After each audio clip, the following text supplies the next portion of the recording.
এক বিশাল জঙ্গলে বাস করত এক অহংকারী হাতি। সে তার শক্তিকে নিয়ে অনেক অহংকার করত। একদিন সে মনের আনন্দে হেলে দুলে চলছিল।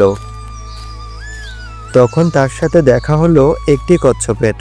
এই ছোট কচ্ছপ, আমার পথ আটকে দাঁড়িয়েছিস কেন? আমার সামনে দাঁড়ানোর সাহস পেলে কিভাবে? তুই জানিস না আমি কে? আমি হাতি, এ বনের সব থেকে শক্তিশালী প্রাণী। হাতিদা, আমি তো কাউকে আটকাচ্ছি না। আমি নিজের পথে ধীরে ধীরে চলছি। বনটা সবার জন্য সমান। তুমি যতটা বড় আর শক্তিশালী হও না কেন, এই বনের প্রতিটা প্রাণীর জায়গা এখানে। হ্যাঁ হ্যাঁ, তুই বলছিস বন সবার? তোর গতি দেখে তো মনে হয় গন্তব্যে পৌঁছতে তোর বছর কেটে যাবে। তুই আমার সামনে দাঁড়িয়ে কথা বলার সাহস পাচ্ছিস, এটাই তো হাস্যকর। আমি এক পা ফেললেই তোর মতো প্রাণীকে পিষে ফেলতে পারি। শক্তি থাকলেই বড় হওয়া যায় না হাতিদা। ধীর হলেও আমি আমার পথে এগিয়ে যাই, আমার লক্ষ্য থেকে সরে যাই না। তুমি হয়তো একলাপে অনেক দূরে যেতে পারো, কিন্তু অহংকারে অন্ধ হয়ে যাও। সেই শক্তি কারো উপকারে লাগবে না। তুই কি আমাকে শেখাতে চাইছিস আমি এ বনের সব থেকে শক্তিশালী প্রাণী? আমার নাম শুনে সবাই ভয় পায়, আমার পায়ের শব্দে মাটি কেঁপে ওঠে। তুই জানিস না আমি একাই এই বনের রাজত্ব চালাই? তুই একটু সামান্য কচ্ছপ আমার সামনে দাঁড়িয়ে কথা বলছিস, এটাই তো অনেক। হাতিদা, ভয় আর সম্মান তো এক জিনিস নয়। তুমি যদি সবার মঙ্গল চাও, তবে সবাই তোমাকে সম্মান করবে। কিন্তু তুমি যদি অহংকারে অন্ধ হয়ে যাও, তবে সব প্রাণীরা তোমাকে ভয় পাবে। কেউ কিন্তু তোমাকে ভালোবাসবে না। তুই তো দেখি অনেক কথা বলিস, ছোট প্রাণী হয়ে এত বড় বড় জ্ঞান দিচ্ছিস। তুই জানিস না বড় হয় আসল শক্তি। আমি যত বড় তত ক্ষমতাবান। বড় শরীর থাকলেই বড় হওয়া যায় না। বড় হয় সেই প্রাণী যে বিনয়ী হয়, সবার উপকারে আসে, সবার সম্মান পায়। অহংকার একদিন সবচাইতে বড় ব্যক্তিকেও মাটিতে নামিয়ে দেয়। আর তুমি যত বড়ই হও না কেন, তুমি অহংকারে অন্ধ থাকো, তুমি একদিন একা হয়ে যাবে। সর আমার সামন থেকে, তোর এত কথা শোনার সময় নেই আমার। এভাবেই অহংকারী হাতি কচ্ছপকে অপমান করে সেখান থেকে চলে যায়। চলতে চলতে সে হঠাৎ অসুস্থ হয়ে পড়ে। তখন তার কাছে আসে একটি খরগোশ। আরে হাতি ভাই, কি হয়েছে তোমার? এভাবে শুয়ে আছো কেন? নাকি আজকে বিশ্রাম নিচ্ছ? আর বলিস না খরগোশ, শরীরটা একদম ভালো লাগছে না, মাথা ঘুরছে, গা হাত পা ব্যথা করছে, মনে হচ্ছে জ্বর এসেছে। কি বলো হাতি ভাই, তোমার মতো শক্তিশালী হাতিরও শরীর খারাপ হতে পারে? আমি তো ভাবতাম তোমার কোনোদিনও কিছু হবে না। তুমি তো সব সময় তোমার শক্তি আর নিজের জন্য অহংকার করতে। হ্যাঁ, সে তো করতাম, কিন্তু এখন বুঝতে পারছি স্বাস্থ্য আসল সম্পদ। শরীর খারাপ হলে কেউ আর পাশে থাকে না। এখন আর অহংকার করার মতো শক্তি নেই। এখন তাহলে কি হবে? কে তোমাকে সাহায্য করবে? তুমি তো কারো সাহায্য নিতে চাও না।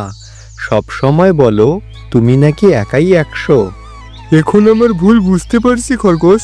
আমি বড্ড অহংকারী ছিলাম, সবার সাথে খারাপ ব্যবহার করতাম। এখন আমার উঠে দাঁড়ানোর মতো শক্তি নেই। আমার খুব জল তেষ্টা পেয়েছে, আমাকে একটু জল এনে দিতে পারবে? আমার ওপর ভরসা করছো? আমি তো অনেক নগণ্য একটা প্রাণী। আমাকে ক্ষমা করে দে খরগোশ, আমি আমার ভুল বুঝতে পারছি। আর কোনোদিনও অহংকার করব না, এখন শুধু সাহায্য চাই। ঠিক আছে হাতি ভাই, আমি তোমার জন্য জল আনছি।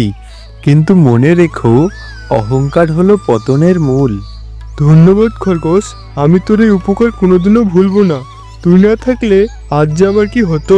এখন থেকে তুমি সবার সাথে ভালো ব্যবহার করবে। আর মনে রাখবে, বিপদে আপদে ছোট বড় একে অপরকে পাশে থাকতে হয়।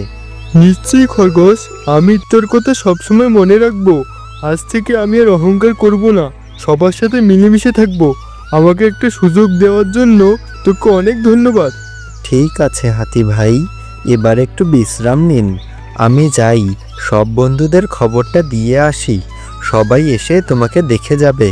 হ্যাঁ অবশ্যই, সবাইকে আসতে বলো, আমি সবার কাছে ক্ষমা চাইবো। খরগোশের সাহায্যে হাতি কিছুটা সুস্থ হলে সে চলে যায় যেখানে বনের সব প্রাণীরা আড্ডা দেয়। আরে হাতি ভাই, তুমি এখানে? তোমার নাকি শরীর খারাপ শুনলাম। আমরা তো ভাবিনি তুমি এত তাড়াতাড়ি সুস্থ হয়ে উঠবে। হ্যাঁ শিয়াল ভাই, শরীর খারাপ ছিল, তবে খরগোশের সাহায্যে এখন অনেকটাই ভালো আছি। আমি এখানে এসেছি তোমাদের কাছে ক্ষমা চাইতে। আমি এতদিন আমার শক্তি আর শরীরে জোর দিয়ে বড্ড অহংকার করতাম। বলো কি, তুমি তোমার ভুল বুঝতে পেরেছো? এটা সত্যি অবিশ্বাস্য। আমি কখনো ভাবিনি তোমার মতো একটা অহংকার প্রাণী নিজের ভুল স্বীকার করবে। হ্যাঁ শিয়াল ভাই, আমি বুঝতে পেরেছি অহংকার কতটা একা করে দেয়। যখন আমার শরীর খারাপ ছিল তখন আমার পাশে কেউ ছিল না। খরগোশই একমাত্র আমার অসুস্থতার সময় আমাকে সাহায্য করেছে। ভালো কথা বলেছো হাতি ভাই। সবাই ভুল করে, এটাই স্বাভাবিক। কিন্তু নিজের ভুল স্বীকার করাটা সবচেয়ে বড় ব্যাপার। আমরা তোমাকে আর একটা সুযোগ দিতে রাজি আছি, তবে এইবার যদি আবার অহংকার করো তাহলে কিন্তু বনের কোনো প্রাণী তোমার সাথে কথা বলবে না। ধন্যবাদ শিয়াল ভাই, ধন্যবাদ তোমাদের সবাইকে। আমি তোমাদের এই বিশ্বাস কোনোদিনও ভাঙবো না।